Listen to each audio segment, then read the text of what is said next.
Levar na nuvem. Vocês viram que eu sigo muito bem.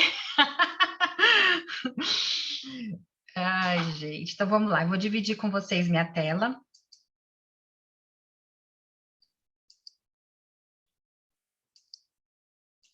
Apareceu para vocês?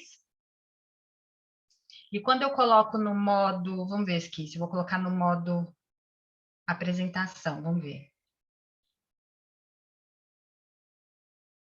Tá meio lento, porque essa apresentação tá bem pesada. Depois eu vou ter que dar uma alterada nela, porque eu resolvi colocar várias fotos. Vamos ver se dá certo. Senão a gente deixa daquele outro jeito. Acho que o arquivo... Não mudou ainda, não. Não, né? Para mim ainda nem também.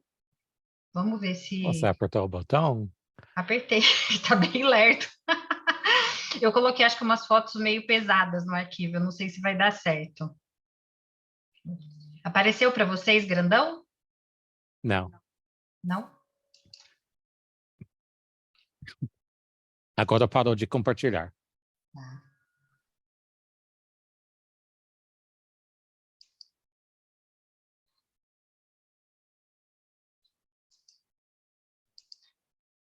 E agora? Agora foi.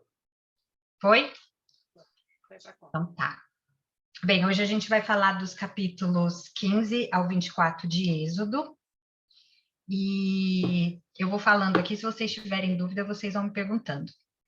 Essas são fotos reais do Monte Sinai, que eu fui em 2018 com o Tiago. Então, eu trouxe algumas fotos para vocês do nosso arquivo pessoal. Para vocês entenderem o contexto, quando eu falo, para vocês entenderem de onde eu estou falando, do que eu estou falando. Esse bando de gente à esquerda de vocês, com o casaquinho vermelho, é o grupo que a gente estava. Esse à frente maior é o Monte Sinai. Eles não têm certeza, a gente não tem certeza exatamente se é esse exatamente o monte. Só que a tradição, as pessoas que vão passando de geração em geração, tendem a acreditar que é esse o monte. E esse é o monte maior da região, tá? Então, postula-se pela tradição que esse seja o Monte Sinai, tá? Então, a gente está aqui, todo mundo vendo, é inverno, então tá meio friozinho, e na viagem que a gente fez, e foi junto com o pastor Marcelo, então vai ser muito bom se vocês puderem conhecer, quem não conhece, porque ele faz essas viagens regularmente, e se um dia vier o sonho de vocês de irem conhecer todas essas terras que nós falamos, é uma aprendizagem tanto, porque vocês vão ver em 3D tudo aquilo que a gente estuda, e aí a gente mais ou menos entende a Bíblia. Eu lembro que a sensação de estar lá e entender, subiu, desceu, foi para lá, foi para cá, isso trouxe uma compreensão muito maior da leitura da Bíblia, principalmente quando a gente estuda Jesus. Então, hoje eu trouxe algumas fotos para vocês entenderem. Então, esse aí é o Monte Sinai. Vou passar o próximo slide. Espera só um pouquinho que está bem lento, gente, mas a gente tem fé e eu acho que vai dar certo. Aí. Mudou para vocês?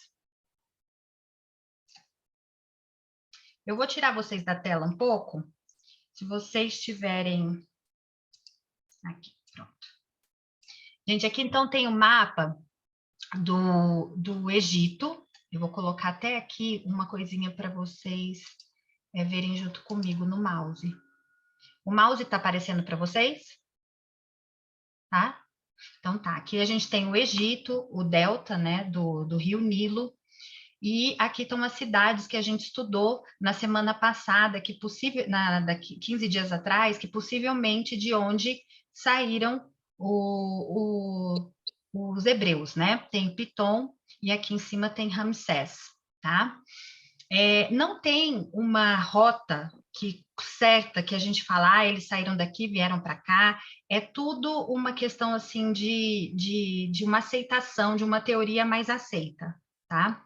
O importante é saber que assim, se eles saíssem do Egito, que nem eles saíram da cidade de Ramsés, existiriam naquela época 3 rotas para eles irem para Canaã, que é essa região aqui, onde Deus tinha prometido a terra para eles. Tinham 3 rotas principais. Essas rotas, elas são muito rápidas, elas chegam rapidamente, essa aqui mais demorada, que ela vai para a Arábia, né? Aqui para a terra de Midian, e depois sobe aqui, mas facilmente eles conseguiriam vir por essa rota aqui. Só que o que eles fizeram foi essa outra rota aqui, passando aqui perto desse Golfo de Suez, vindo para cá. Aqui, teoricamente, está o Monte Sinai, então eles desceram a península do Sinai e depois eles foram subindo aqui. E nessa trajetória toda, que era para ser questões de meses, eles demoraram 40 anos, tá? Uma coisa importante que eu trouxe para vocês aqui, para a gente só entender um pouquinho da história. Eles não foram por esse caminho aqui, que esse aqui seria o caminho para a terra dos filisteus. Os filisteus ficam bem nessa terrinha aqui, que é a faixa de Gaza atualmente, e Palestina vem do nome filisteu, né? Então eles estão nessa região há bastante tempo. Deus não quis que eles fossem por essa rota, tá? Então isso está escrito em Êxodo 13, 17. Quantas pessoas mais ou menos saíram do Egito? A Bíblia diz que tem uma estimativa de cerca de 600 mil homens, sem contar mulheres e crianças que saíram aqui do Egito e foram lá na peregrinação no deserto. E uma coisa interessante, durante toda a peregrinação deles, eles tiveram a presença de Deus constante, né? Então, a gente vê lá em Êxodo 13, 22, vamos abrir já para a gente já esquentar a Bíblia, em Êxodo 13, 22.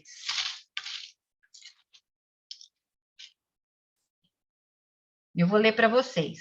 Em Êxodo 13, 22, está escrito assim: nunca se apartou do povo a coluna de nuvem durante o dia, nem a coluna de fogo durante a noite. E nessa coluna de fogo, quem estava era Deus, tá? Então, Deus estava lá constantemente com eles, na coluna de nuvem durante o dia, fazendo uma sombra para o pessoal aguentar o calor. E à noite, a coluna de fogo, tanto esquentando, quanto ao mesmo tempo dando aquela iluminaçãozinha necessária para a noite. Então, eles tinham diretamente essa presença de Deus. Quando eles saíram de Ramsés, eles vieram para essa cidadezinha aqui que chama Sucote, e aí na Bíblia diz que eles foram em direção ao deserto de Sur, que é essa região aqui. E aí, em 3 dias, eles foram descendo, né? Seria vindo para cá e descendo, que é a rota mais aceita, e vieram parar aqui em Mara, tá? E aí eles não achavam água. E aí o povo começou a murmurar. Agora vocês vão ver o muro das lamentações do povo hebreu. Eles reclamavam bastante. Deixa eu tirar aqui. Eles começaram a murmurar e falavam assim: Moisés, você tirou a gente de lá de onde a gente tinha água, onde a gente tinha vida, e trouxe a gente aqui para esse deserto, e o povo começou a murmurar. Então Moisés clamou a Deus, conversou com Deus, e Deus falou para ele jogar um pedaço de madeira na água, e a água ficaria boa para se beber. Esse aqui, vocês estão vendo a fotinho? Estão vendo? Esse aqui é o Poço de Mara, região de Mara. Então, aqui estou eu, Tiago, nesse poço, que também é a tradição que diz, não é comprovado, mas há uma forte, vamos dizer assim, as pessoas acreditam que seja essa região. E aqui é um poço bem antigo, realmente daquela época, né? Que tem aqui a água que foi tornada em água amarga, que foi tornada em água boa para beber. Então, assim, além de ter a presença de Deus dia e noite, eles também tiveram aí a primeira manifestação de Deus guiando e guardando eles, né? O que eu acho interessante nessa história toda é que, assim, Deus não foi suprindo todas as necessidades como um filho mimado do povo hebreu, né? Ele esperava que o povo hebreu passasse a necessidade ali, clamasse a ele, porque ele estava ali nesse processo já nos primeiros 3 dias, tentando já mostrar para o povo hebreu que ele que estava cuidando, que era dele que vinha o cuidado. Então, o povo hebreu teve essa primeira demonstração de filho mimado, que quis ali mostrar, por que você tirou, reclamou, não sei o quê, você tirou a gente do Egito. E Deus mostrou ali para eles, não sou eu que estou no comando, eu cuido de vocês.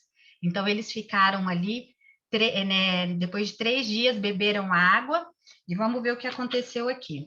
De Mara, eles foram para uma outra região que chama Elim, que é um oásis. Então a Bíblia mostra que eles saíram de Mara, onde tinha lá água amarga, que Deus transformou em água boa. Deus mostrou o milagre dele, que ele está cuidando. E ele faz uma promessa linda, que eu quero ler com vocês aqui, de Mara. Nós vamos ler lá em Êxodo 15, no verso 26. Êxodo 15, verso 26. Em Êxodo 15, verso 6, diz assim: E disse: Se ouvirdes atento a voz do Senhor teu Deus, e fizeres o que é reto diante dos seus olhos, e deres ouvidos aos seus mandamentos, e guardares todos os seus estatutos, nenhuma enfermidade virá sobre ti, das quais enviei sobre os egípcios, pois eu sou o Senhor que te sara. Então chegaram a Elim, onde havia 12 fontes de água e 70 palmeiras, e se acamparam junto das águas. É lindo ver que, assim, Deus aqui já está mostrando para eles, ouve a minha voz, ele transformou a água amarga numa água boa, e ele fala, olha, se vocês ouvirem a minha voz e derem ouvido aos meus mandamentos, e guardarem todos os estatutos, nenhuma enfermidade vai acontecer, eu vou cuidar de vocês, né? E aí, logo em seguida, ele mostra o caminho para eles irem, e eles vão para um oásis. Então, assim, Deus está mostrando para aquele povo que era escravo, que estava lá no Egito há 400 anos sendo escravo, ele está mostrando nessa caminhada que ele quem dirige, e que quando você confia as suas necessidades, as suas necessidades mais básicas, ele vai suprir. E ele vai suprir de uma forma em que tenham 12 fontes de água e 70 palmeiras, né? Ele leva você a oásis. Basta você confiar. Vamos ver se o povo aprendeu a lição, né? Porque Deus ali já estava ensinando para eles, falando assim: olha, eu estou aqui constantemente com vocês. Vocês viram aquelas maravilhas do Egito e agora nós vamos iniciar essa caminhada juntos. Confia em mim. E aqui tem outra foto que eu trouxe para vocês da região do Sinai, ali passando depois de Mara mesmo. E aqui eu peguei, não são 70 palmeiras, mas eu pus, aqui é uma região que tem um pouquinho de água, e eu trouxe para vocês verem, contextualizarem aí como que é. 15 dias depois que eles saíram do Egito, eles passaram pelo deserto de Sim. O deserto de Sim é aquela região descendo para o Sinai que a gente viu anteriormente, que eu mostrei no mapa para vocês. Aí vocês acham que o povo aprendeu? Vocês acham que o povo parou de murmurar? Aprendeu a lição? Não, porque eles são seres humanos. E eles continuaram a murmurar. Continuaram a falar, vocês tiraram a gente do Egito. E é muito interessante que eles falam assim para Moisés: você tirou a gente do Egito, onde a gente tinha fartura, onde tinha carne, onde eles pintaram o Egito, em que eles esqueceram que eles eram escravos, eles não valiam nada. Mas eles falavam assim, vocês tiraram do Egito, lá não faltava comida, lá era muito bom, lá era maravilhoso. Né? E a gente vai ler essa história agora em Êxodo 16, de 4 a 10. Vamos ler lá? Quem pode ler para a gente Êxodo 16, de 4 a 10?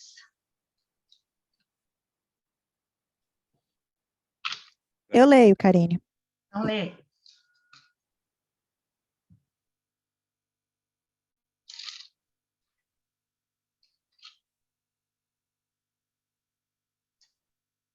Não está saindo. Vocês estão ouvindo? Uma outra pessoa ficou de ler, não ficou? É, cortou. Vamos ver se agora vai.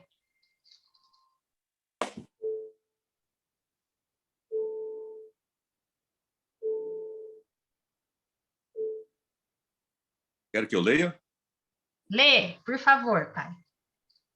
Então disse o Senhor a Moisés: Eis que vos farei chover pão do céu, e sairá o povo e colherá diariamente a porção para cada dia. para que eu o prove se anda em minha lei ou não. Um minuto. Ainda na minha lei ou não. Mas ao sexto dia, preparando... Será que eu pulei alguma coisa aí, Karine? Não, dar-se-á que é o sexto dia, prepararão, você está no 5, certinho. Mas ao sexto dia prepararão o que colherem, e será o dobro do que colhem cada dia. Disseram, pois, Moisés e Arão a todos os filhos de Israel: à tarde sabereis que o Senhor é quem vos tirou da terra do Egito. E amanhã vereis a glória do Senhor, porquanto ele ouviu as vossas murmurações contra o Senhor. E quem somos nós para que murmureis contra nós? Disse mais Moisés: isso será quando o Senhor à tarde vos der carne para comer, e pela manhã pão a fartar. Porquanto o Senhor ouve as vossas murmurações, com que murmurais contra ele. E quem somos nós? As vossas murmurações não são contra nós, mas sim contra o Senhor. Depois disse Moisés a Arão: dize a toda a congregação dos filhos de Israel: pegai-vos à presença do Senhor, porque ele ouviu as vossas murmurações. E quando Arão falou a toda a congregação dos filhos de Israel, estes olharam para certo, e eis que a glória do Senhor apareceu na... Perfeito, obrigada. Gente, então assim, eles continuavam com a mente de escravo, né? Eles saíram do Egito, Deus acompanhando eles tiveram ali a necessidade de água, Deus transformou a água numa água boa para beber, e aí eles começam a murmurar de novo. E aí Deus promete para eles: olha, eu vou dar carne para vocês e vou dar também um alimento todo dia. Nesse alimento, vocês vão colher um pouquinho todo dia e na sexta-feira vocês vão colher em dobro. E a gente vai estudar isso aqui um pouquinho. E assim, no final, no versículo 10, que meu pai leu agora, fala que Deus apareceu para eles, a glória do Senhor apareceu para eles. Né? Então, assim, eu acho muito interessante como a Bíblia mostra e como Moisés coloca nesse texto a questão da presença diária. O sobrenatural estava ali diariamente com eles. Eles conseguiam, era palpável. Né? Muitas vezes hoje a gente tem assim a noção de que a gente não consegue ver Deus de uma forma palpável.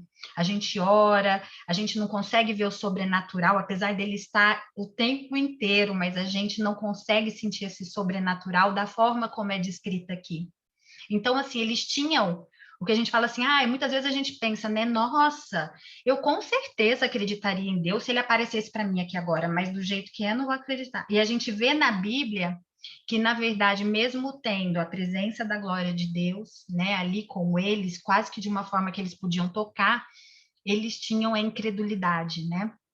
E então aí mostra uma coisa bem interessante, que Deus vem ao encontro, Deus ouve, ele não se irrita. Eu, quando leio esse texto, né, eu já fico irritada com o povo, eu falo, não acredito, esse povo saiu de lá, viu um monte de praga, viu um monte de coisa, eu já estou irritada com eles. Só que aí eu lembro que possivelmente eu faria a mesma coisa no lugar, e eu faço isso todos os dias de uma certa maneira, né?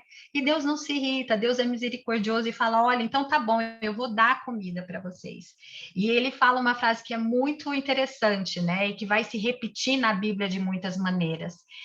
Deus quer que pelas provações eles saibam que há um Deus em Israel.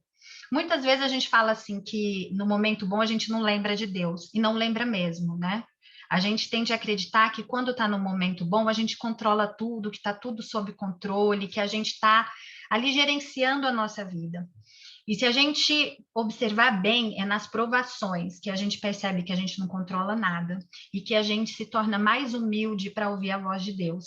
E são as provações, na verdade, as dificuldades que vão tornando a gente mais facilmente propenso para se relacionar com Deus. Então, Deus aqui já começa mostrando para Moisés, que fala assim, olha, esse povo, infelizmente, a mente de escravo dele, a mente que ele veio para cá está totalmente estragada. A gente vai ter que arrumar essa cabeça. A gente vai ter que arrumar esse povo de novo, que esses 400 anos deixaram eles ali, esquecendo a promessa de Abraão, que foi feita lá em Gênesis, no comecinho que a gente viu, né? eles precisam ser os filhos, os herdeiros da promessa, então precisa transformar essa mente. Então, Deus sempre tentando, nas provações e necessidades, com misericórdia, ensinando esse povo a confiar em Deus. Resumidamente, eu vou falar aqui um pouquinho para vocês de como aconteceu. Essa é a história do maná. Então, assim, todo dia de manhã aparecia no solo, igual tem aí na fotinho para vocês, esse floquinho branco, que era como se fosse o trigo do deserto. Né? Com eles cozinhavam, faziam bolos. Esse floquinho branco aparecia todo dia de manhã e todo mundo, Deus deu a ordem para pegar um gomer. Um gomer é mais ou menos 1,76 litros. E cada devia pegar um gomer por pessoa. Então, se uma família tinha 5 pessoas, pegava 5 gomers. Se uma família tinha 2, pegava 2 gomers. E aí que tá lindo isso. Isso era igualdade. Igualdade não era todo mundo pegar a mesma quantidade. Igualdade era todo mundo pegar conforme a sua necessidade. E não podia pegar nem a mais e nem a menos. Por quê? Se você pegasse a mais o gomer, ele apodrecia. Então, Deus estava ensinando ali vamos dizer assim, uma lição preciosa de usar conforme a sua necessidade. Porque quem cuida de você é Deus. Então, você não precisa ficar ali tentando, preocupado, será que vai dar? Será que não vai dar? Será que vai sobrar? É um gomer. E amanhã vai ter de novo. Então, a Bíblia diz aqui que algumas pessoas pegaram a mais. E aí apodreceu. Só que tinha uma ordem muito específica nesse texto, que no sábado não ia ter o maná. Então, na sexta-feira, você tinha que pegar o dobro do que você pegaria. Então, na sexta-feira, eu, ao invés de pegar um gomer para minha pessoa, tinha que pegar 2. E olha que lindo isso. O gomer não apodrecia, né? Aquele gomer de maná não apodrecia. O maná ficava ótimo para o outro dia, mas só acontecia isso de sexta para sábado. E aqui a gente tem um retorno muito grande, tem que vir o loop para vocês do sábado. Aonde a gente ouviu o sábado a primeira vez? Quem lembra?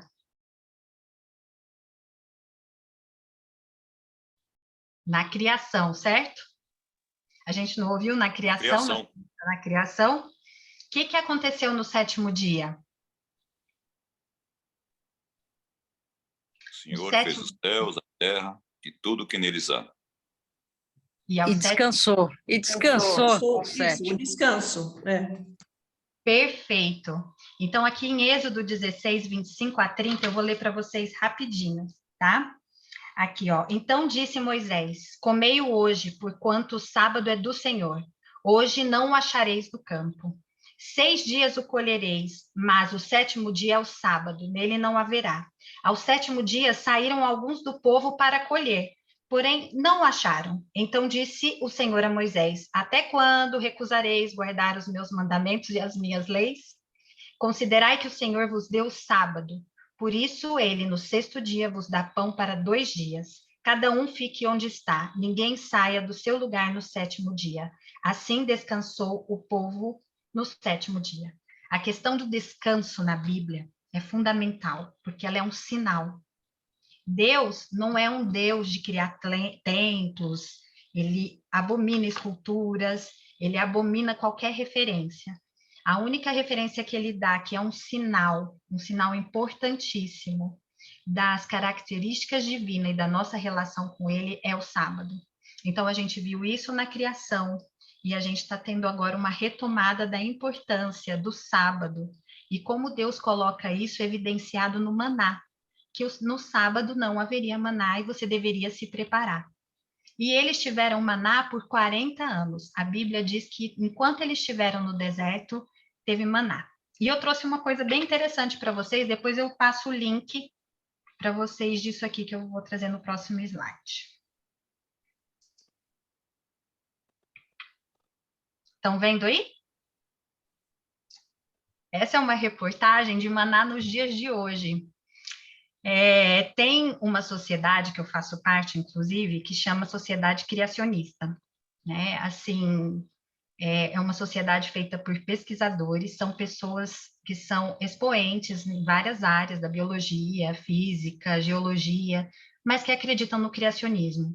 Hoje, se você falar numa universidade que você é criacionista, eu já falei isso várias vezes para vocês, não é nem tolerado. Numa universidade que tem o pluralismo de ideias, que deveria se respeitar o pluralismo de ideias, se você falar que você é criacionista, você é negado ali, você é colocado no ostracismo, você não é valorizado, é ridicularizado, né? Então, assim, não é visto nem como uma teoria possível. E quem estuda criacionismo sabe que é uma teoria super possível, com fortes evidências, mas não existe nenhum financiamento e a lógica de construção das ideias hoje não favorece em nada. Mas nessa matéria aqui, está falando de algumas regiões da África que ainda se observa Caiumaná. E aí eles levaram esse floquinho para observação, e ninguém sabe como cai. Eu não sei se ainda cai até hoje, para falar a verdade, são em poucas regiões. A matéria, eu vou passar depois para vocês, caía numa sociedade bem pequenininha. No período que eles tiveram uma guerra lá horrorosa, o maná caiu. Aí depois que começou a ter batata, que eles começaram a ter os campos e tudo mais, o maná parou de cair. Então é interessante porque lá eles falam assim, o maná cai de terça e sexta. O maná caía de terça e sexta, ninguém sabia. Assim, aparecia. E aí cai de terça e sexta. Aí quando começaram a ter plantação de batata, que teve uma guerra, dizimou tudo, aí só tinha maná. Eles começaram a plantar. Aí, quando começaram a ter colheita, o maná parou de acontecer. Aí teve uma guerra de novo. Aí, na hora que teve aquelas guerras da África que mata as tribos todas, e esse era um núcleozinho que tinha lá na cidade, começou a voltar a ter o maná alguns dias. Então, isso foram algumas pessoas que ficaram vendo esse relato e foram atrás dessa informação e foram pesquisando. Então, fica aí o link para vocês desse maná que ainda cai ainda às vezes lá na África, que eu não sei se cai ainda hoje, mas eu já tinha visto essa matéria, retomei ela para passar para vocês, eu achei bem interessante. Bem, voltando aqui à nossa caminhada junto com o povo, eles saem então do deserto de Sim e vão até a outra região que é Refidim. E aqui eu trouxe mais fotos para vocês verem como que é essa região, né? E aí, lá em Refidim, de novo, quando a gente vai para Êxodo 17, eles estão com sede de novo. Eles estão com sede de novo. E agora? Vocês acham que o povo mudou? Vocês acham que o povo agora falou assim: não, a gente sabe que Deus vai providenciar água, porque ele já providenciou em Mara, ele dá o maná, ele todo dia dá o maná, todo dia ele está conosco. Vocês acham que ele mudou? Não, o povo começou a murmurar de novo. Só que dessa vez eles ficaram furiosos, furiosos, furiosos, furiosos. E foram lá querendo até mesmo matar o pobre do Moisés, porque como você tira a gente daqui? Moisés tinha uma santa paciência, né? Porque esse povo reclamando, imagina 600 mil pessoas, homens, né? Que se contar mulheres e as crianças, isso com certeza chega ali por volta dos 2 milhões, e a gente percebe aquelas pessoas lá reclamando e ele tendo ali aquela postura de sempre ser o mediador. Ele vai, conversa com Deus, ora a Deus, e aí Deus dá a ordem para ele pegar a vara, bater na rocha, e aí fluem águas para o povo, e o povo bebe água e fica muito bem. Eu não vou ler aqui, aliás, acho que eu vou ler, Êxodo 17, 3 e 4. Êxodo 17, 3 e 4. Tendo aí o povo sede de água, murmurou contra Moisés e disse: por que nos fizeste subir do Egito para nos matares de sede, a nós, os nossos filhos e aos nossos rebanhos? Então clamou Moisés ao Senhor: que farei a este povo? Só lhe resta apedrejar-me. O povo queria apedrejar ele. Respondeu o Senhor a Moisés: passa diante do povo e toma contigo alguns dos anciãos de Israel, leva contigo em mão a vara com que feriste o rio e vai. E aí ele bate na rocha, ele fere a rocha e de lá flui água para o povo beber. Então, mais uma vez, o povo reclama e o povo não aprendeu a lição, e eles continuam a caminhada deles no deserto. Logo em seguida, a Bíblia vai apresentar uma guerra que teve contra o rei Amaleque.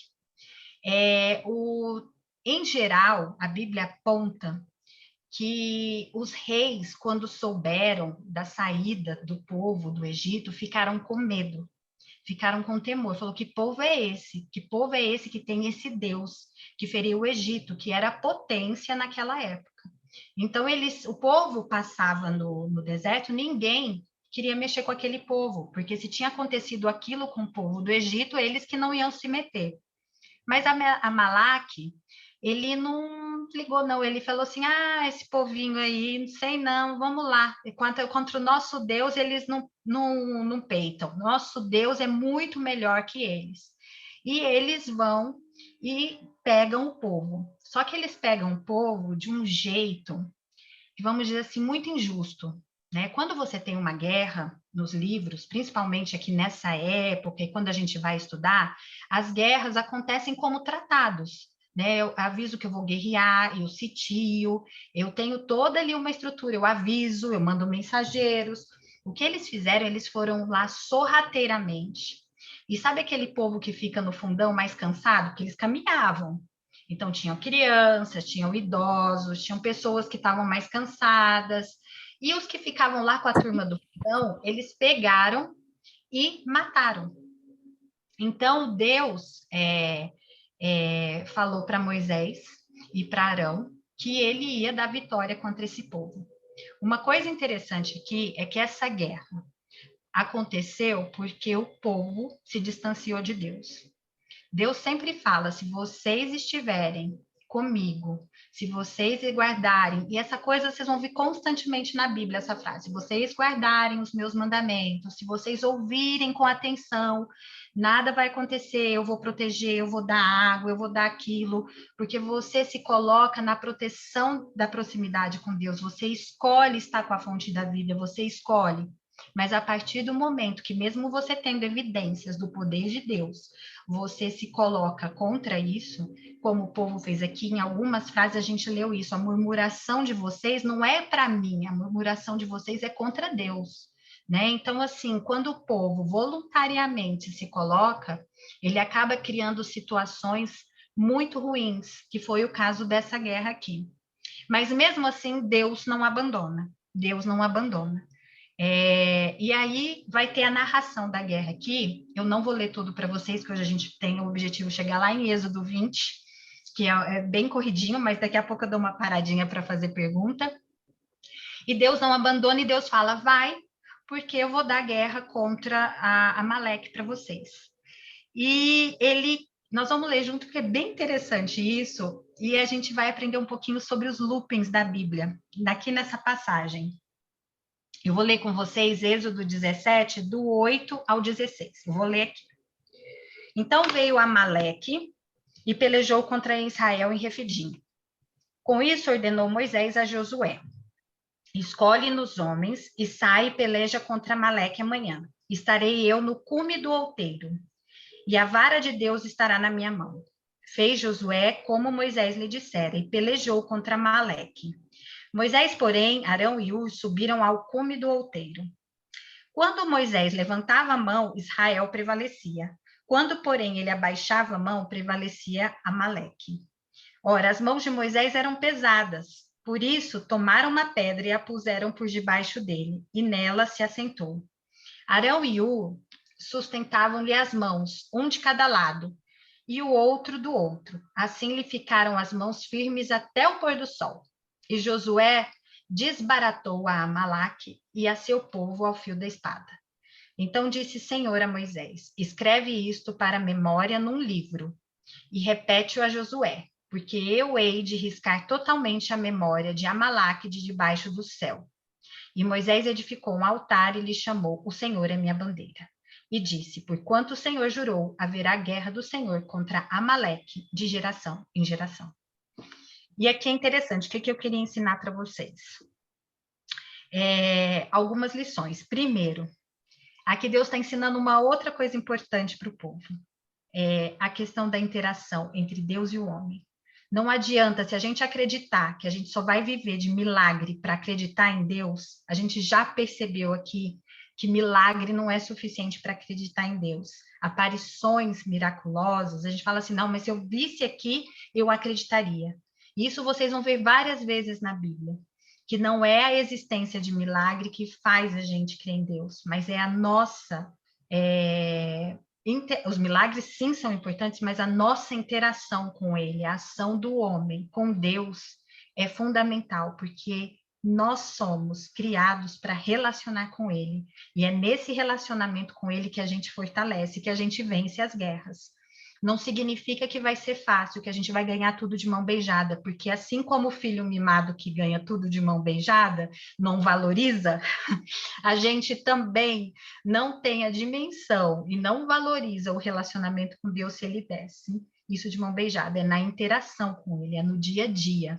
Né? Então, aqui a gente percebe que teve o cansaço de Moisés, e quando Moisés cansava, aí os amigos vinham, ajudavam e ficavam colocando a mão, né?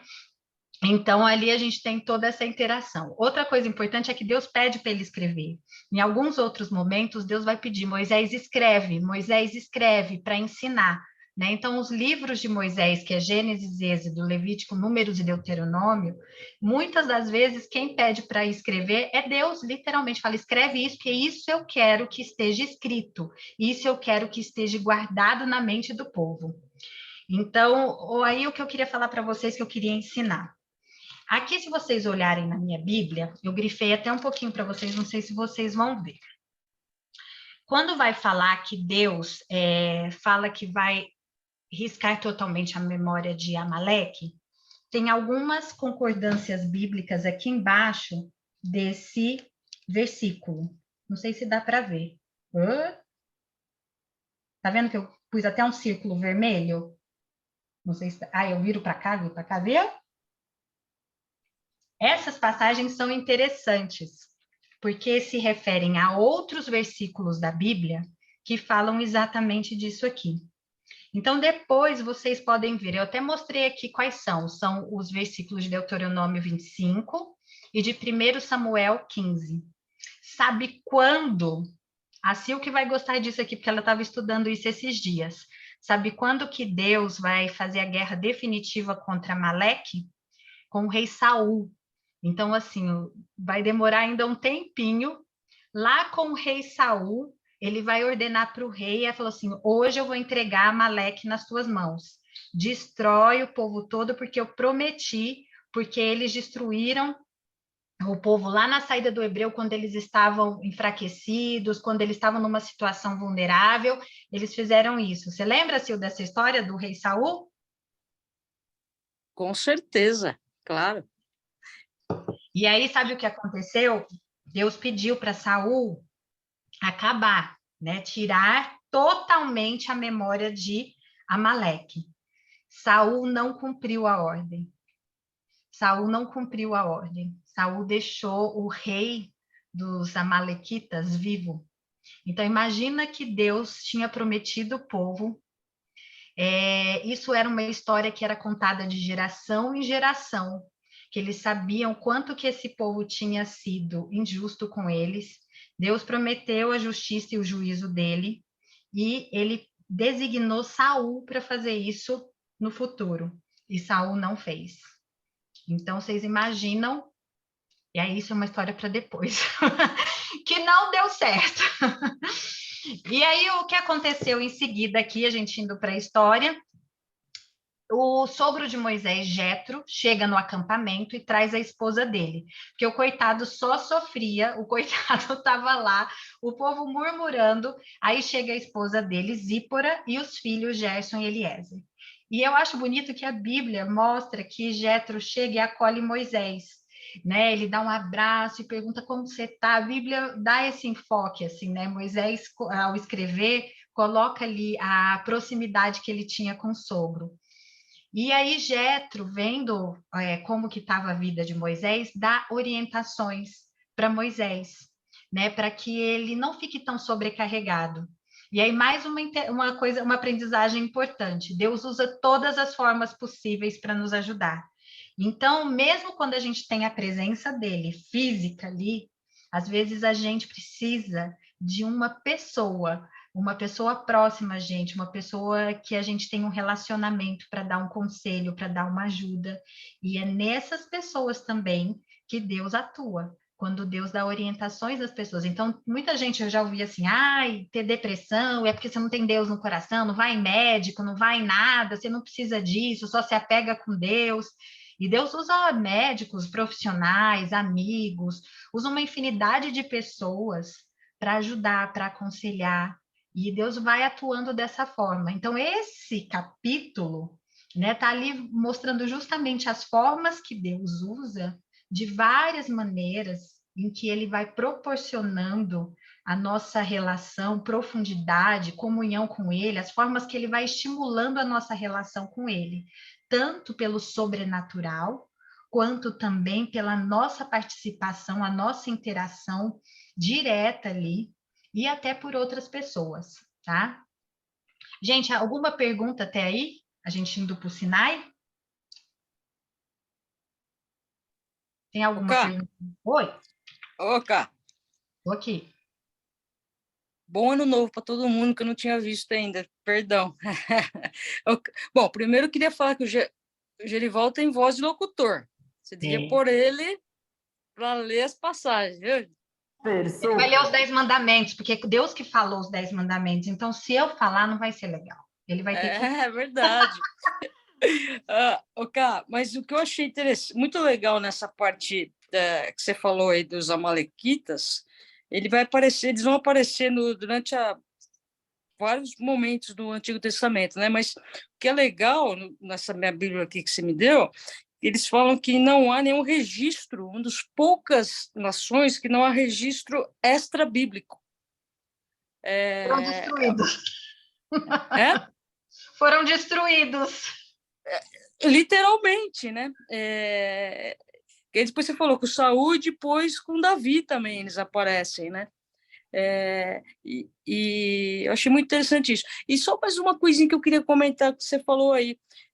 Quando você fala que o relacionamento com Deus ele não se faz só miraculosamente, falei certo a palavra?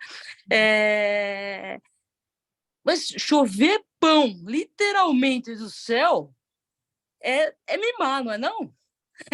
É prover, não é? É muito cuidado, né? E mesmo assim o povo murmurava. Não é? Meu Deus! Imagina você todo dia abrir a porta e seu pão francês está lá. Todo dia Não você é? abre. E no fim da tarde ainda tinha as cordizes, né? A carne, né? É que as codornizes eu não sei, viu? Agora eu não sei se elas caíram, eu acho que foi eventual, né? Agora o maná foram os 40 anos, né? Enquanto eles estiveram lá, né? Assim, É dar o peixe, literalmente, né? Impressionante. Eu não sei. Se isso não é mimar, não sei, viu, cara? É isso que ele fala, assim, Deus supre as necessidades, Deus ampara, Deus usa todas as formas possíveis para mostrar que ele está com a gente, né? E agora vocês vão ver que é pior ainda. Quando você pensa assim, agora o povo engatou a primeira e foi. E isso faz a gente refletir constantemente que a gente faz a mesma coisa, né? Assim, às vezes Deus, a gente fala assim, mas será que foi Deus mesmo? Será que não foi? Não foi coincidência, é o que a gente mais gosta de usar. Será que não foi coincidência? Eu falo uma frase aqui para o Tiago que é assim, que ele fala assim, é incrível a quantidade de coincidências na sua vida. Eu falo sim. A quantidade de coincidências na minha vida é muito maior, né? Eu chamo coincidências, eu chamo de providências, né? Mas para quem não vê dessa forma, acha que é assim, nossa, eu sou muito sortuda, porque tudo que a minha faz parece que tem ali uma coisa que acontece, né? Mas é isso, assim, né? Deus vai colocando as coisas e ele vai. Claro que não vai ser, às vezes, de uma forma que você nem pediu e ele vai suprir. Tipo assim, meu filho quer o videogame, então vou dar. Não, e tem coisas que ele sabe que não vai fazer bem para você, ele não vai dar. Mas a Bíblia diz sempre, e essa frase é mostrada aqui no Maná, que é conforme a nossa necessidade. Ele sabe qual é a nossa necessidade e ele vai suprir a nossa necessidade. Nada acima disso, nada menos que isso, né? Eu acho que o Maná ensina isso. Alguma outra questão? Podemos seguir? Gente, então, assim, depois de 3 meses que eles saíram do Egito, eles chegam no Sinai. Estão vendo essa foto linda aí do nascer do sol? Essa foto a gente tirou lá em cima do Sinai. A gente passou uma noite inteira escalando, subindo o Sinai. Então, vocês viram aquela foto inicial que eu mostrei para vocês? A gente estava embaixo. Quando chegou a noite, a gente começou a escalar o Sinai. E o nosso propósito era ver o nascer do sol lá em cima. Eu não sei qual, eu não lembro mais qual foi a altitude que a gente subiu, mas deram 7 quilômetros, ida e volta do negócio. O negócio era comprido. E aí subia camelo, bode, bode não tinha, mas tinha camelo, beduíno, tinha um bando de gente subindo, e era muito frio. Foi o lugar que eu passei mais frio na minha vida. Era muito frio e ventava muito. E esse serzinho pequenininho aqui, deixa eu aumentar aqui para vocês verem. Tem um ser aqui na esquerda da foto, meio com um beduíno, sou eu. Vocês estão vendo aqui, ó? Não sei se está aparecendo o mouse, deixa eu ver se está aparecendo. Esse ser aqui sou eu. É uma das coisas mais lindas que eu já vi na vida.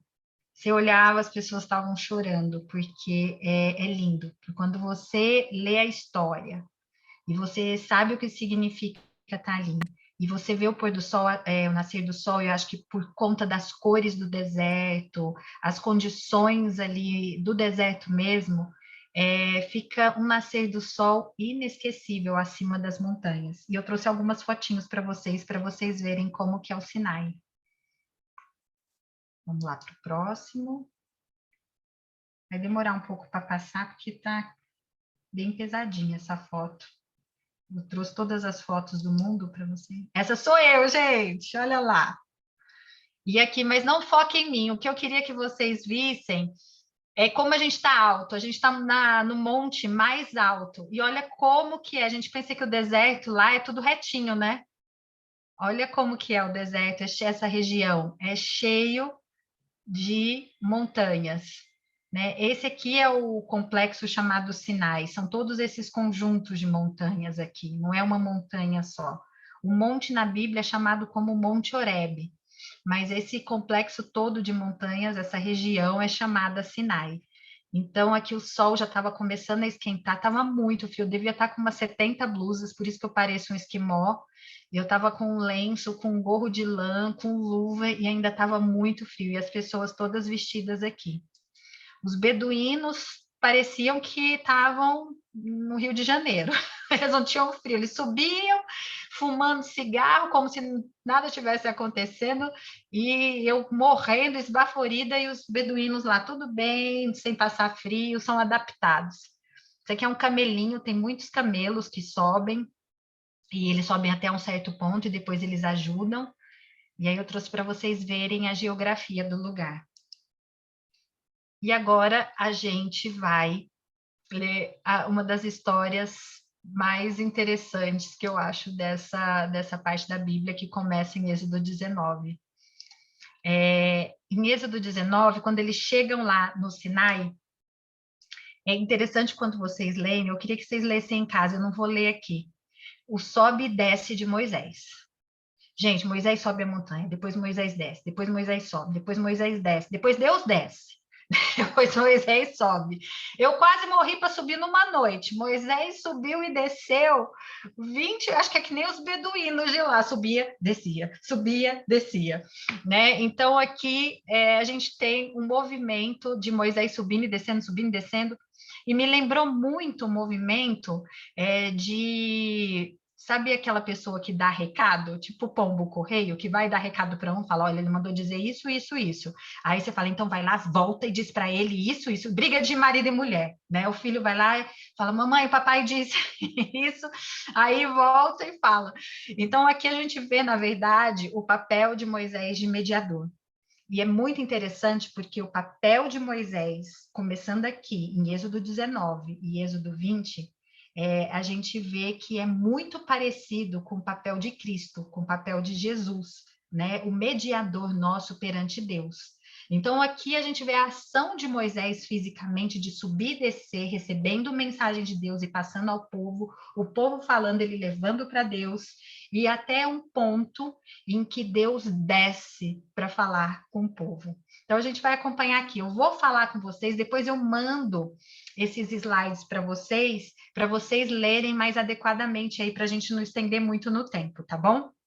Então, primeiro Moisés sobe o monte e Deus propõe aliança. Esse eu vou ler porque é importante. Então, Êxodo 19, 5 e 6. Fala, agora, pois, se diligentemente ouvirdes a minha voz, diligentemente, viu, gente? Diligentemente ouvirdes a minha voz e guardares a minha aliança, então sereis a minha propriedade peculiar dentre todos os povos, porque toda a terra é minha. Vós me sereis reino de sacerdotes e nação santa. São estas as palavras que falarás aos filhos de Israel. A gente já ouviu isso na Bíblia antes? Se ouvirdes a minha voz. Vocês vão ouvir milhares de vezes isso na Bíblia. Hoje, se você ouvir a minha voz, ouça a minha voz. Sempre Deus convidando a gente a ouvir. E a ouvir não de uma forma aí, diligentemente e guardar. Né? Esse convite da aliança é sempre assim, ouça a minha voz, guarda ela. Não é só ouvir, mas guarda, pratica. Né? E ele fala, vocês são um reino de sacerdotes, uma nação santa. Santa aqui não significa que é santo no sentido de que não erra. Sabe aquela pessoa que a gente pensa, nossa, fulano de tal é um santo. Não é esse o sentido de santo na Bíblia. O sentido de santo na Bíblia é separado. É a origem da palavra, inclusive. Tá? Santo no sentido de separado. É um povo separado por Deus para ser sacerdote, mediador. Lembra quando ele fez aliança com Abraão, que a gente já estudou? E ele falou para Abraão que por meio de você eu ia abençoar todas as nações da terra? O que ele está falando aqui para o povo é essa retomada dessa aliança com Abraão. Ele está querendo dizer que o povo hebreu, quando ouvisse a voz e guardasse, seria a nação santa, separada para ele, com o objetivo de servir. Não porque eles eram melhores, não porque eles eram os mais ricos, não porque eles eram os the best, mas é porque eles guardavam a orientação de Deus. E por meio deles, as outras nações da terra seriam abençoadas. Eles seriam o povo que, pelo jeito de viver, pelo jeito de se portar, mostrariam o quanto Deus pode abençoar quando a gente anda junto com ele. Claro que a gente não faz isso porque Deus abençoa, é por conta do relacionamento, por conta de ouvir e guardar, tá?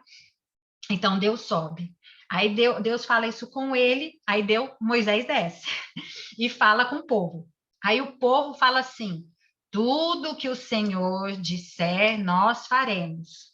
Então, eles concordam com esses termos.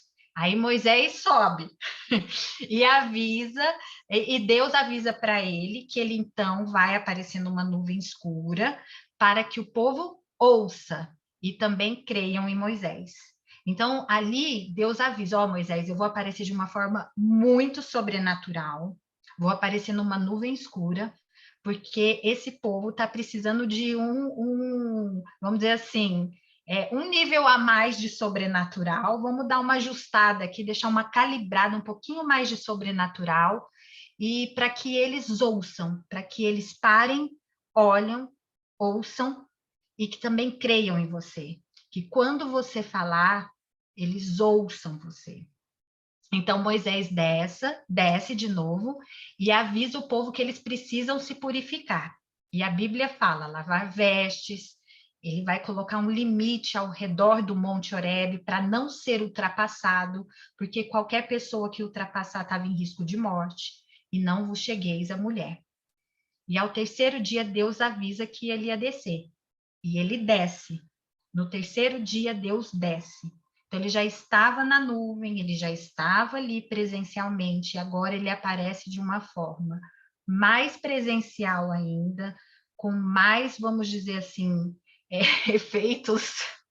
efeitos sobrenaturais, porque a mensagem que ele tinha era muito importante, e ele precisava que o povo ouvisse e que o povo cresce.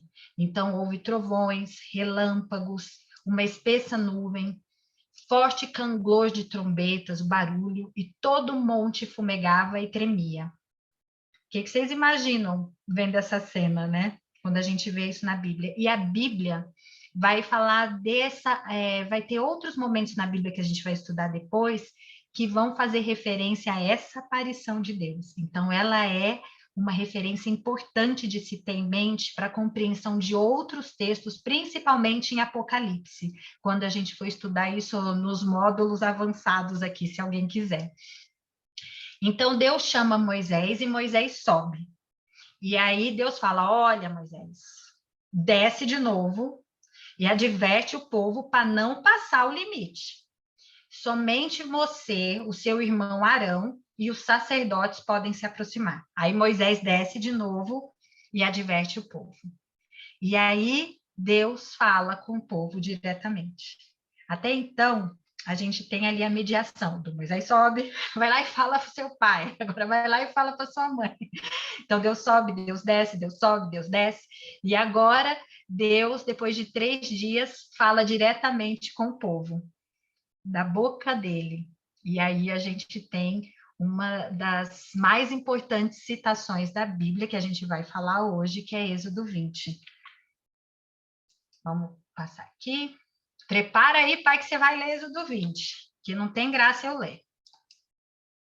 Ó, aqui tem uma foto, né, para a gente ver mais ou menos como que a gente ia se entender como que foi, porque era uma espessa nuvem, mas tinha um fogo que parecia uma fornalha e tremia, então devia ter sido uma cena bem, vamos dizer, impactante, né? De causar realmente, mexer com todos os sentidos, a visão, a audição, a gente sentia o movimento, e aí vem Deus falando, e olha o que sai da boca de Deus. E agora eu vou deixar Paps ler aí, por favor, Êxodo 20, do 1 ao 17.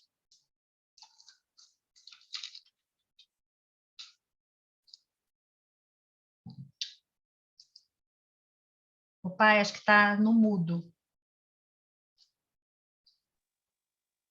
Ok. Agora você pode ler.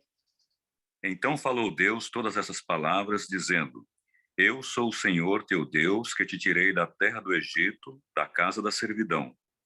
Não terás outros deuses diante de mim.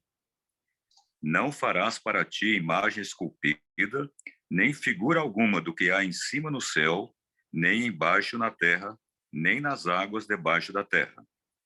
Não te encurvarás diante delas, nem as servirás, porque eu, o Senhor teu Deus, sou Deus zeloso que visito a iniquidade dos pais nos filhos, até a 3ª e 4ª geração daqueles que me odeiam, e uso de misericórdia com milhares dos que me amam e guardam os meus mandamentos. Não tomarás o nome do Senhor teu Deus em vão, porque o Senhor não terá por inocente aquele que tomar o seu nome em vão. Lembra-te do dia de sábado para o santificar. 6 dias trabalharás e farás todo o teu trabalho. Mas o 7º dia é o sábado do Senhor teu Deus. Nesse dia não farás trabalho algum, nem tu, nem teu filho, nem tua filha, nem o teu servo, nem a tua serva, nem o teu animal, nem o estrangeiro que está dentro das tuas portas. Porque em 6 dias fez o Senhor o céu e a terra, o mar e tudo que neles há. E ao 7º dia descansou. Por isso o Senhor abençoou o dia do sábado e o santificou. Honra a teu pai e a tua mãe, para que se prolonguem os teus dias na terra, que o Senhor teu Deus te dá.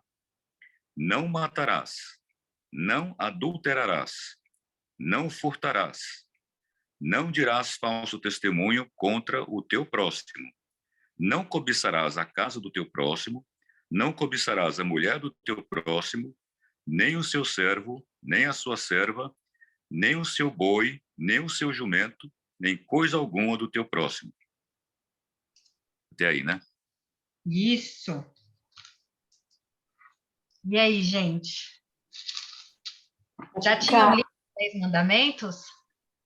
O Cá, foi muita coincidência, mas ontem eu estava lendo para Sara e eu queria, se você pudesse até, algumas coisas que eu não pude, né, até explicar, que ela falou, mãe, eu falo, ai meu Deus, né, no falar o nome em vão, e explicar um pouco sobre o sábado, porque eu não sei se você quer um outro dia falar isso para mim, para eu até poder explicar melhor para ela, mas esses 2 pontos, olha que a famosa coincidência, né? Eu ontem sentado explicando para ela, mas eu até esse comentário, ai meu Deus, seria em vão também, né? Que viram, a gente fala, né, no nosso dia a dia. E sobre o sábado, o que a gente pode fazer, então, no sábado, sabe? Boas perguntas. Se a gente fosse falar só dos mandamentos, a gente podia ficar aqui falando muito. E, assim, a gente pode, depois, ir destrinchando eles. E eu acho que, principalmente, a gente vai destrinchar muito eles quando a gente falar de Jesus e o Sermão da Montanha. Eu ia propor para vocês lerem depois, quem quiser, o Sermão da Montanha, que Deus vai ampliar porque as pessoas ficaram muito neuróticas em seguir os 10 mandamentos, e lá, quando ele veio à Terra, Jesus vai explicar isso de uma forma bem, assim, didática, como que se aplica os 10 mandamentos, mas a gente também vai estudar isso aqui, mas vou responder suas perguntas. Eu vou falando aqui, se alguém tiver mais dúvida, pode interromper, mesmo durante a minha fala, tá bom? Os mandamentos de Deus são a expressão do caráter dele, da lei de amor, né? Então, assim, a gente vai até, vou passar um slide, já vou falar um pouquinho aqui, depois a gente só retoma. Existe a lei natural. A lei natural é que rege o mundo, né? Se não existir lei natural, a gente não existiria. Se a lei gravitacional não funcionasse da forma que ela precisa funcionar, se os átomos não se comportassem da forma como eles precisam se comportar, se não houvessem o respeito que tudo tem no universo com as leis naturais, não existiria universo. Só que com a lei moral, a gente não funciona dessa forma. A gente acabou, depois do pecado, meio que não seguindo naturalmente a lei moral. A gente se desconectou de Deus. Então, a lei moral para a gente se torna não mais tão óbvia, e a gente precisa realmente desse lembrete, dessa forma, dessa luz, desse espelho, desse norte, para mostrar realmente o quão longe a gente ficou do ideal, né? Os 10 mandamentos não são leis no sentido... Isso a gente vai ver depois, aqui elas estão só jogadinhas, mas elas são leis que promovem vida, promovem liberdade, porque elas são a expressão do caráter amoroso de Deus. E Deus coloca dessa forma aqui, e é bem interessante que é didático, que nos 4 primeiros mandamentos, ele vai falar da nossa relação com ele, né? E Jesus, quando esteve aqui na Terra, vai falar, vocês sabem os mandamentos, temei a Deus, dai a glória, e amar o seu próximo como a ti mesmo, né? Então, assim, colocar a Deus acima de todas as coisas, né? Se resumem aos 4 primeiros mandamentos, e aos outros mandamentos são a relação nossa com o próximo, né? A natureza pecaminosa fez a gente só olhar para o nosso umbigo e colocar a gente como Deus de si mesmo. Aqui o mandamento está mostrando assim, não, você não é Deus de si mesmo, eu sou Deus acima de tudo, e eu estou acima de tudo, e você tem que olhar para o seu próximo, você tem que se colocar com o seu próximo. Então, vamos dizer assim, uma diretriz de relacionamento com Deus, para saber exatamente como eu me coloco com Deus e me coloco com o próximo. Os primeiros mandamentos, né? E Deus começa já falando assim, imaginem Deus falando, ele estava todo nesse monte, nessa forma de quando ele desce, mais uma vez Deus descendo até o povo, e ele fala, eu sou o Senhor teu Deus que te tirei da terra do Egito, da casa da servidão. Não terás outros deuses diante de mim. Isso é importante porque, assim, em várias outras passagens da Bíblia, vai dizer que quando a gente coloca a nossa natureza humana, a gente pensa que colocar outros deuses se refere só àqueles deuses da antiguidade, né? Quando a gente tinha Baal, tinha o deus Osíris, tinha os deuses de Roma, os deuses gregos. Esses são deuses que a gente consegue nominar, a gente consegue apontar assim na história, mas a Bíblia aponta, principalmente mais dentro de um viés do Novo Testamento, que deuses também é a nossa luxúria, é o dinheiro, é achar que a gente controla tudo, valorizar a si mesmo. Tudo que a gente coloca em primeiro lugar, à frente, quando a nossa dedicação de tempo, quando a nossa dedicação de amor, quando a nossa dedicação é maior para alguma coisa acima de Deus, isso se torna um Deus na nossa vida. Então, hoje a gente tem muitos deuses, né? Tem gente que tem Deus do dinheiro, do trabalho, da série, da sua série de televisão, das suas coisas, e vários outros aí. A bebida, né? Então, aqui, não terás outros deuses diante de mim. Não farás para ti imagem de escultura, nem semelhança alguma do que há em cima nos céus, nem embaixo na terra, nem nas águas debaixo da terra. Não as adorarás, nem lhes dará culto, porque eu sou o Senhor teu Deus, Deus zeloso, que visito a iniquidade dos pais nos filhos, até a terceira e quarta geração. Não farás para ti imagem de escultura, porque naquela época, e até hoje a gente faz isso, a gente tem uma tendência a materializar Deus. A gente tem uma tendência de humanizar Deus. A gente quer criar um Deus à nossa imagem, a gente quer criar um Deus, e até a Silvana falou isso, me remeteu a um pensamento aqui, a gente quer criar um Deus que seja um Deus que nos mime, né? Então, assim, naquela época, e ainda hoje, vou falar daquela época que fica mais fácil didaticamente se vocês entenderem o que eu estou falando. Naquela época, as pessoas oravam para os deuses, faziam sacrifícios aos deuses, esperando que eles ficassem mais sensibilizados com as nossas necessidades e desejos e que assim realizassem tudo aquilo que a gente queria. Então, assim, havia sempre uma forma, uma tendência humana de manipular o Deus para conseguir que aquele Deus suprisse as minhas necessidades. E aí havia toda uma tendência também dessas pessoas em criar deuses de metal, esculturas, para que elas pudessem fazer essas oferendas, essas orações, no sentido dessas manipulações. E Deus fala, eu não me encolho em esculturas, você nunca vai encontrar Deus falando que assim, adore o sol, adore a planta, ele vai falar que eu sou Deus. Né? Eu sou Deus, e ele não quer que você tente humanizar isso, ou tente colocar isso numa escultura, numa imagem, num amuleto, em qualquer coisa que seja, que você possa substituir a verdadeira natureza grandiosa de Deus. E aí, tudo bem? Vale crucifixo aí também? Vale. Assim, vou dizer, tem gente que usa crucifixo de moda, e ok. Agora, se você dá uma função para ele de amuleto, aí sim, nesse sentido, sim. Nesse sentido que, assim, nada vem de alguma coisa, vem dele. É a mesma coisa assim, eu supro as suas necessidades, não coloque isso. Por exemplo, muita gente tem muita mania com aquele manto sudário de Deus, né? Que manto e endeusam o manto, e esquecem de quem está por detrás daquele manto, esquece quem é a verdadeira adoração. Então, assim, Deus sabe que a gente tem uma tendência humana de querer adorar as coisas, criar, meio que encaixar Deus numa realidade, num desejo nosso, ou querer que ele se encaixe, que ele se diminua ali. E o que Deus está querendo dizer aqui é que a grandeza dele é absoluta, e que ele não se encaixa ali, que ele não está ali, ele é onipresente, ele é grandioso, Ele é igual a aparição dele ali no Monte Horebe. Ele não se encaixa nos nossos padrões. Ele não vem fruto da humanização. Ele é eterno, ele é grandioso. Então, é nesse sentido. Não sei se ficou claro. E aí, não tomarás o nome do Senhor teu Deus em vão. Sabe o que é interessante? O nome.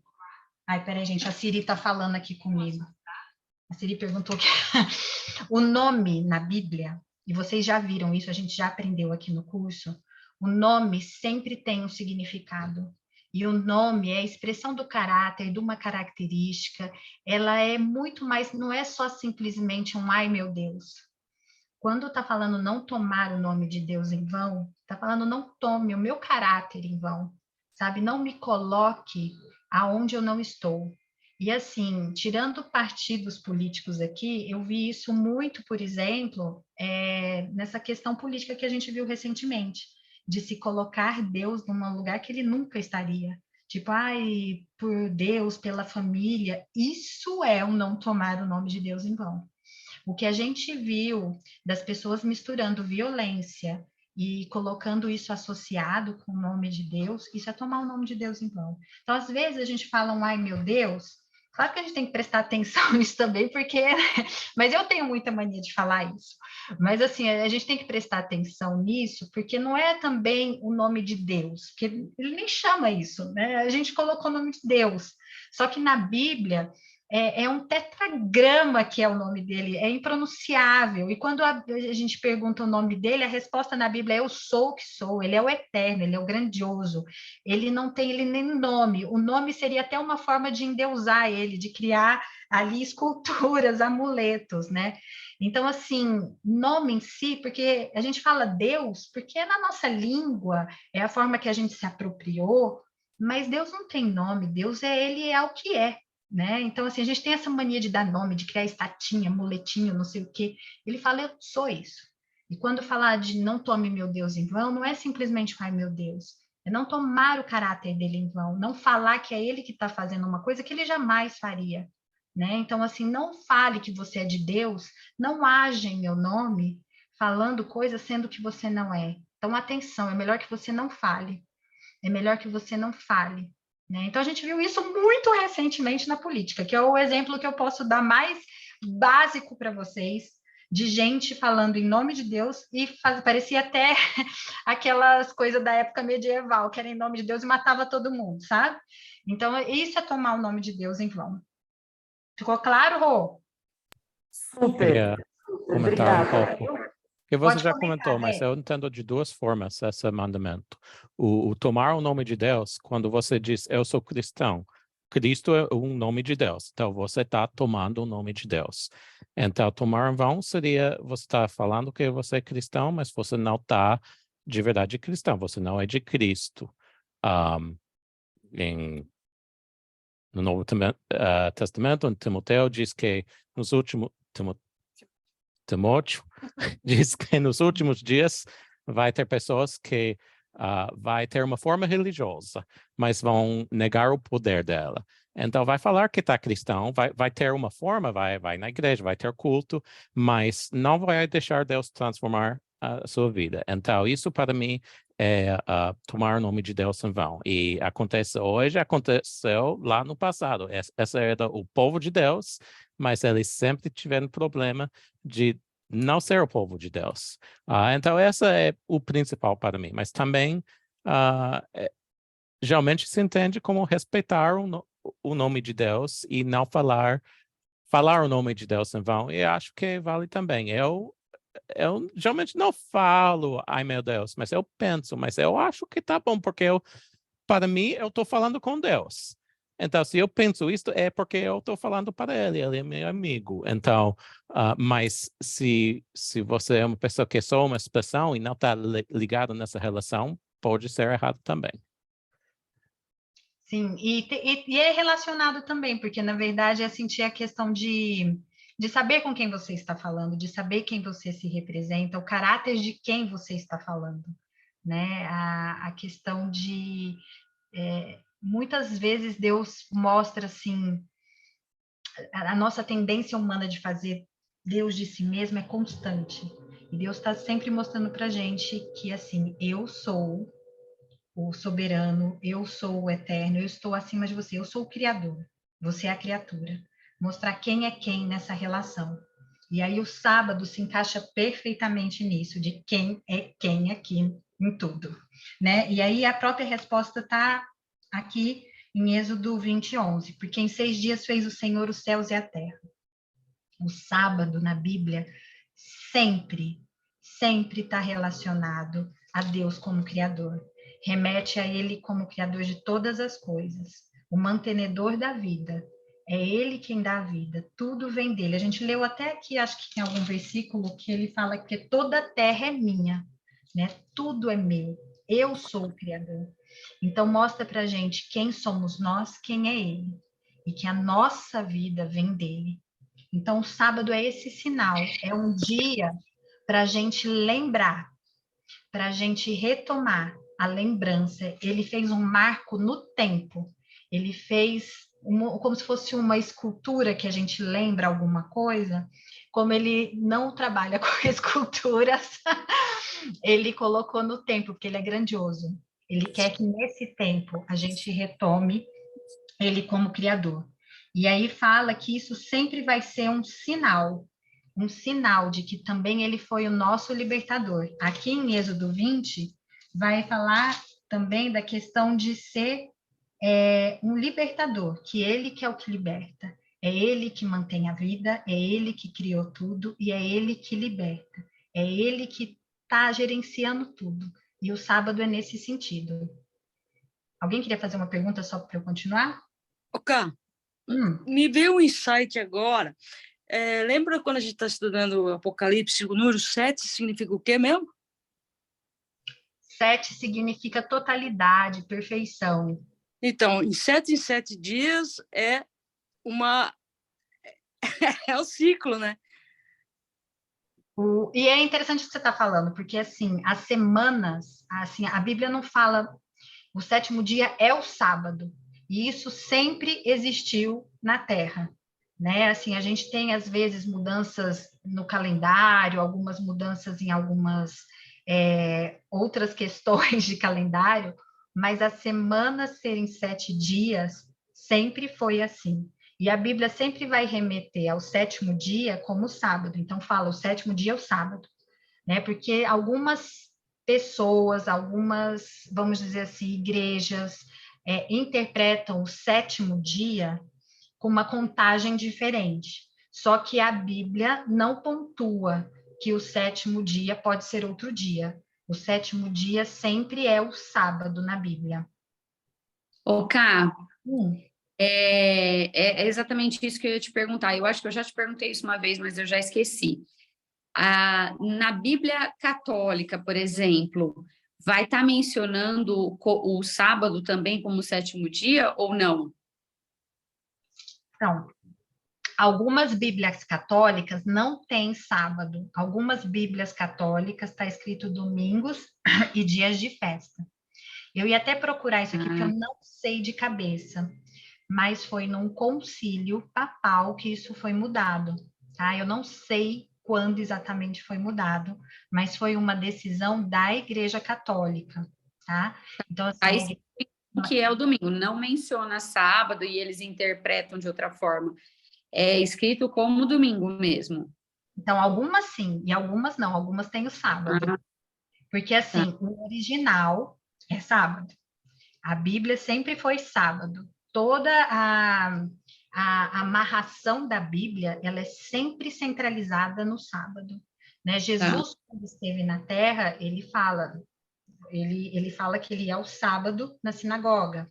Né? Então, assim, o sábado sempre foi essa lembrança de Deus como criador, Deus como mantenedor da vida, né? Então, assim, teve a mudança para domingo, mas foi uma mudança de igreja e instituição, ela não é bíblica, é uma mudança de igreja e instituição, e aí eles alteraram o original e colocaram domingos e festas.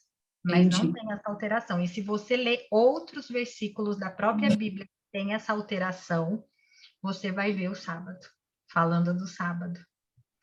Às Entendi. vezes, mais alguma Beleza. pergunta? Alguém quer comentar alguma coisa? Pode falar, Jane. Não, já. Então, Beleza. da Bíblia católica, o que eu entendo é que eles têm mais alguns livros que não fazem parte da nossa Bíblia. Geralmente, o que a nossa Bíblia é a mesma coisa, mas a doutrina deles, eles mudaram. E eles até mudaram os mandamentos, porque o terço, segundo, que fala que não pode adorar a imagem, então isso não é compatível. Então eles tiraram isso, falam, isso não é mandamento, mas precisa de 10 mandamentos, são 10. Então eles dividiram o último, não cobiçarás, em 2. Então para eles, os 10 mandamentos são diferentes, mas se você... Essa é assim a teologia, não sei como falaria, mas se você vai na Bíblia deles, ainda vai ser a mesma coisa, mais ou menos, que está escrita na nossa. Pode ter traduções diferentes, alguns vão mudar mais, mas geralmente é a mesma coisa na Bíblia. Eu já vi algumas que mudaram e algumas que não. Então, assim, agora eu tenho visto mais as que não estão mudadas. Acho que algumas mais antigas que eu já vi têm essa alteração, tanto que o Daniel falou, porque o católico acredita em imagem, de santo e etc. Então, também eles tiraram o segundo mandamento, como o Daniel disse, o último mandamento eles dividiram em 2. Mas isso não está mais relacionado, como o Daniel disse, à doutrina, né? Então, assim, a doutrina católica, né, pontua mais essas questões mesmo, mas na Bíblia a gente ainda observa que tem Bíblias que estão certinho conforme aqui. Eu já peguei várias Bíblias católicas que estão falando do sábado e da imagem, como está aqui. E, Kai, mas já que a gente está falando da católica aí como exemplo, eu acho que tem também uma distorção muito grande, né? Que a a gente estava falando de não tomar o santo, o nome dele em vão, etc., que tem a ver com aliás, o Papa não é um representante de Deus na Terra? Isso não está na Bíblia, né? Não. Deus, dentro do catolicismo, da forma como o catolicismo... Eu não sou expert em catolicismo, tá? Então, vocês me perdoem, eu não sou expert em catolicismo. Mas dentro da norma do católico, o Papa é o representante de Deus no sentido de que ele é como se ele tivesse a carta, a procuração de Deus para resolver em nome de Deus os assuntos. Então, quando o Papa fala, é como se Deus estivesse falando, né? Então, assim, é diferente do papel, por exemplo, que a gente vê aqui de Moisés, em que a gente entende que ele não era o que tinha a procuração de Deus para falar em nome de Deus, mas entende que ele era um mediador, o leva e traz. Mas ele era humano, pecador e jamais considerado como Deus, né? Ali no mesmo patamar de Deus. Então, é isso mesmo que você falou. O Papa é visto de uma forma como tendo a procuração de Deus para assinar os documentos de Deus, e é como se a voz do Papa fosse realmente a voz de Deus, né? Alguém mais?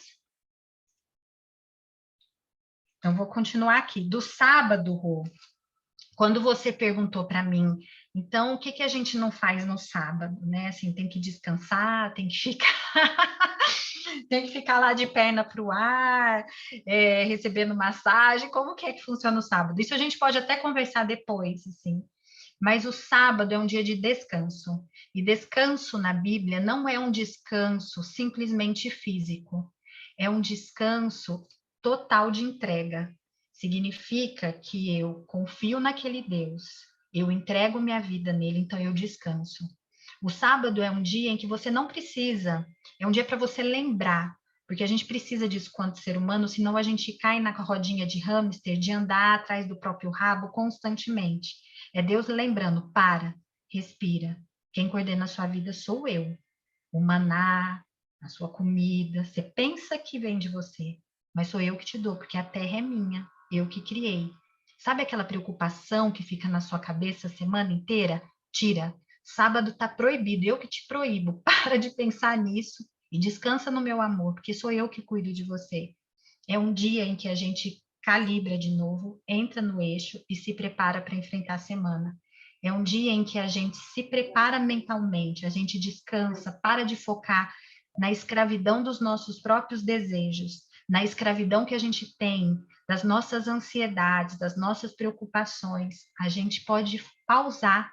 É Deus falando, para de pensar, para de sentir, descansa. Lembra que sou eu que cuido de você. Põe na rota certa, me põe em primeiro lugar, porque todas as outras coisas vos serão acrescentadas. Eu sei as necessidades que você tem e eu vou suprir, porque eu sou o seu Deus. E se você ouvir a minha voz e os meus mandamentos, você descansa que eu cuido de você.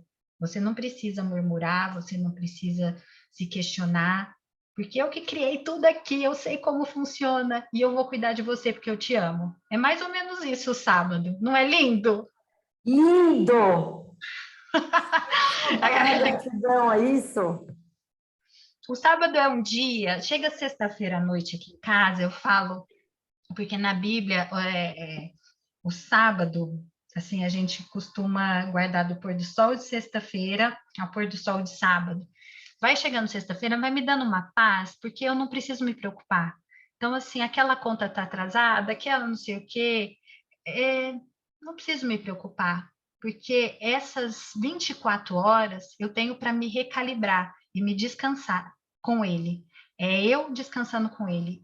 E tem um texto em Isaías que eu gosto muito, eu acho que é Isaías 68. Se alguém, se o dele ou o Rodolfo, acho que eu vi o Rodolfo entrando, Mimi, lembrar Isaías 58, que fala, 68, eu acho, que vai falar que Deus quer que no sábado a gente sirva o outro, que a gente desfoque do nosso umbigo, que a gente lembre do Criador e que a gente lembre do próximo. Então, que a gente faça o bem, que a gente procure nesse dia, todos os outros dias também, mas esse é um dia em que a gente pode desfocar da gente mesmo e dar mais atenção para o próximo.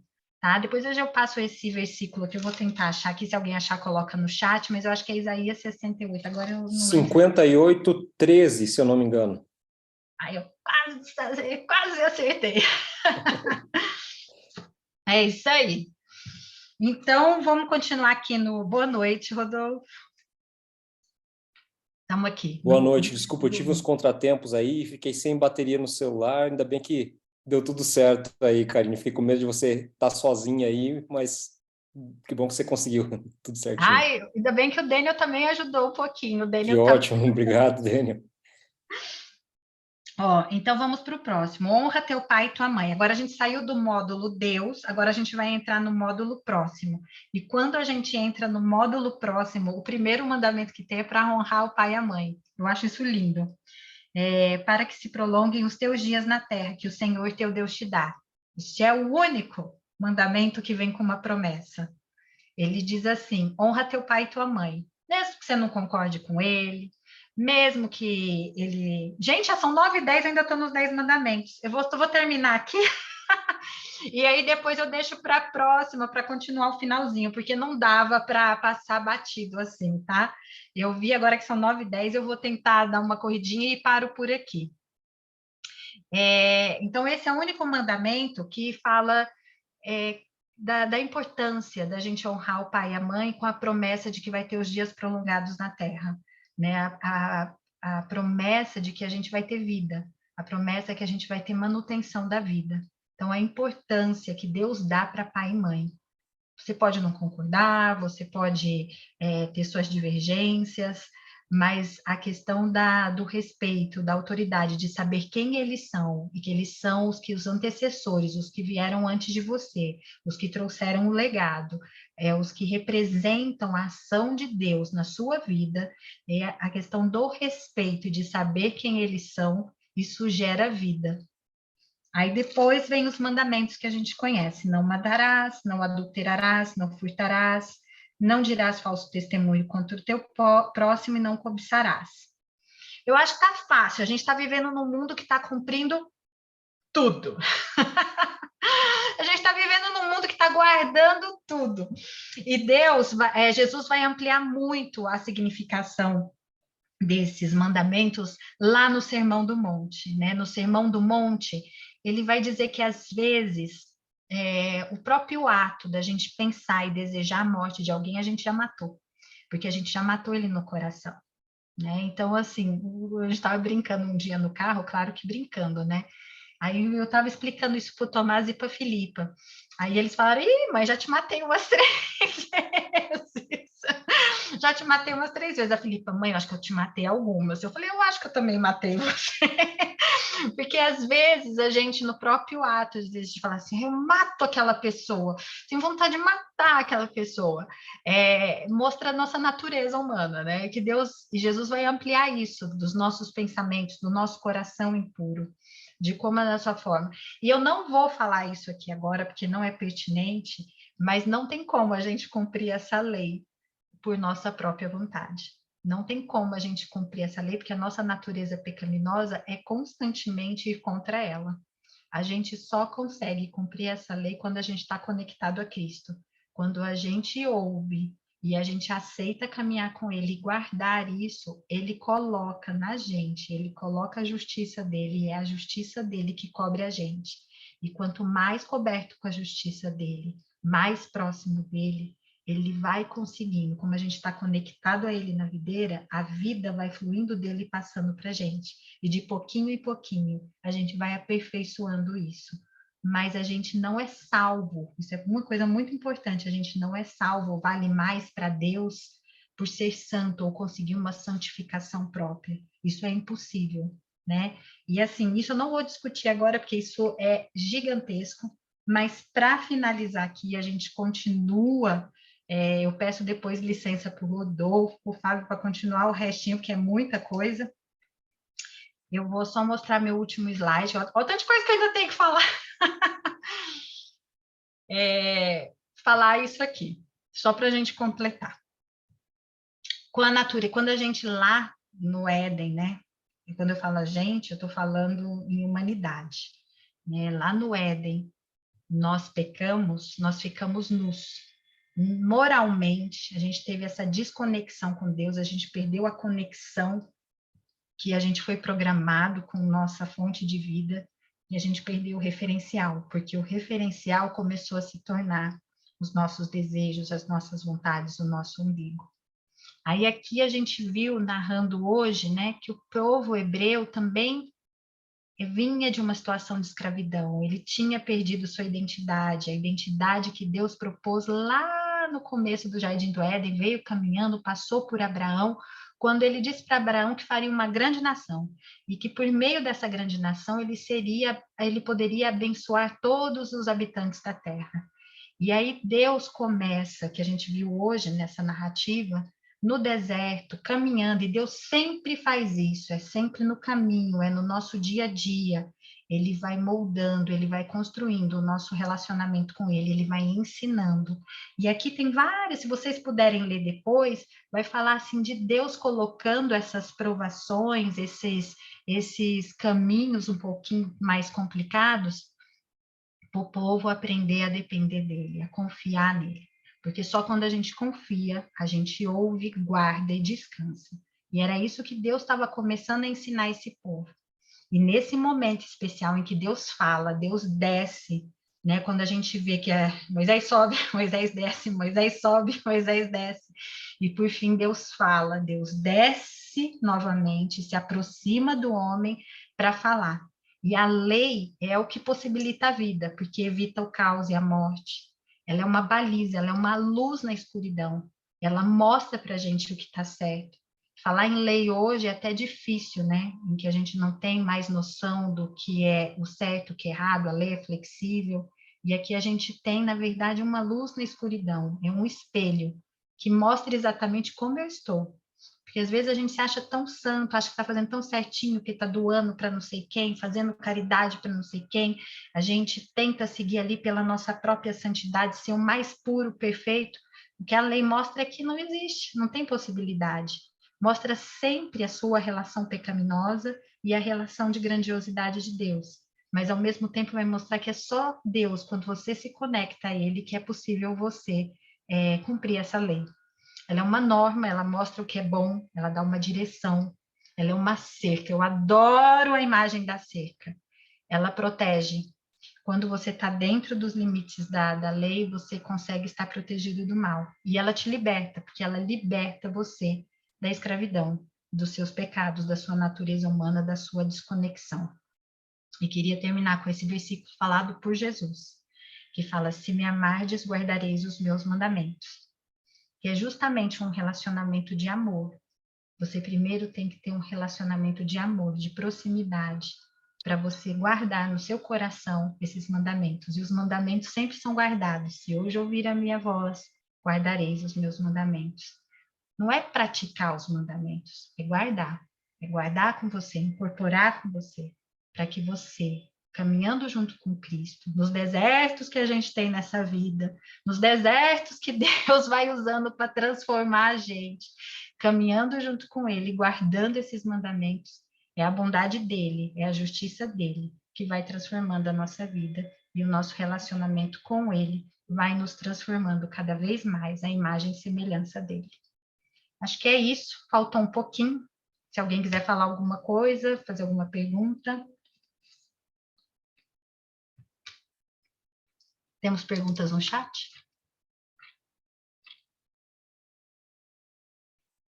Vocês entenderam, gente? Vocês estão tão quietos hoje?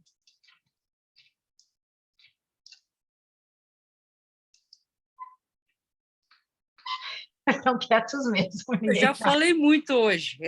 Por mim falar, mas já falei muito. Mas deu para entender? Sim, deu. Eu Sim. tenho uma pergunta. A gente pode discutir um pouco mais os 10 mandamentos? Sim, podemos. Sim, na próxima sessão? Podemos sim. Ótimo. Na Porque próxima acho a gente que vai tem muita coisa lá, né? Sei. É. Não dá para falar deles simplesmente, né, e falar. Tem muita coisa, assim. Tá Na bom. próxima, daqui a 15 dias, a gente vai ter o convidado. Aí Sim, na sim. outra... Mas aí, ótimo. Alguém mais tem alguma dúvida, sugestão, pergunta? Então, acho que podemos fazer oração. Rodolfo, você faz a oração para a gente? Faço, claro. Oremos. Querido Pai, muito obrigado por mais essa oportunidade que o Senhor nos deu para estudarmos a palavra e aprendermos um pouco mais acerca dos seus cuidados conosco. Muito obrigado porque o Senhor nos deu esta lei que nos ajuda a perceber o quão perto ou quão distante estamos de Ti. Ajude-nos, Senhor, a conseguirmos aplicar os Teus preceitos em nossas vidas e abençoe a cada um de nós durante os próximos dias, nas nossas atividades diárias, nos nossos desafios e nos traga em segurança para o nosso próximo encontro daqui a 15 dias. É isso que nós lhe pedimos e agradecemos, em nome de Jesus. Amém. Amém. Gente, muito obrigada. Vou parar aqui a gravação.